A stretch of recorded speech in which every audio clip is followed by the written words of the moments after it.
జై శ్రీమన్నారాయణ ఫ్రెండ్స్, ఈరోజు మన వీడియోలో రాకింగ్ చైర్లో కూర్చొని రిలాక్స్ అవుతూ బుక్ చదువుకుంటున్న వినాయకుడు అండి. ఎంత బాగా ఉందో డీటెయిలింగ్ కానీ అది చాలా బాగా వచ్చిందనమాట. ఇందులో చిన్న సైజ్ అండి. ఇది 4.5 ఇంచ్ హైట్ ఉంది. ఇందులోనే 7.5 ఇంచ్ హైట్ కూడా ఉందన్నమాట.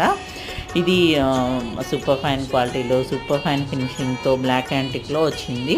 చాలా బాగుందండి. డీటెయిలింగ్ మీకు తెలుస్తుంది, వీడియోలో క్లియర్గా ఉందన్నమాట. అది ఫినిషింగ్ కానివ్వండి, డిజైనింగ్ కానివ్వండి, ఆ డీటెయిలింగ్ పగడి కానివ్వండి, చేతులు దేనికది ఎంత నీట్గా వచ్చిందో. ఇది వెయిట్ వచ్చేసి మనకి నియర్లీ 800 గ్రామ్స్ దాకా ఉందండి. దీని ప్రైస్ వచ్చేసి మనకి 2030 రూపీస్ పడుతుందండి. అలాగే ఇందులో 7.5 ఇంచ్ హైట్ వచ్చేసి మనకి 3510 రూపీస్ పడుతుంది. నచ్చిన వాళ్ళు ఎవరైనా ఉంటే స్క్రోల్ అవుతున్న నెంబర్కి వాట్సాప్ చేయండి.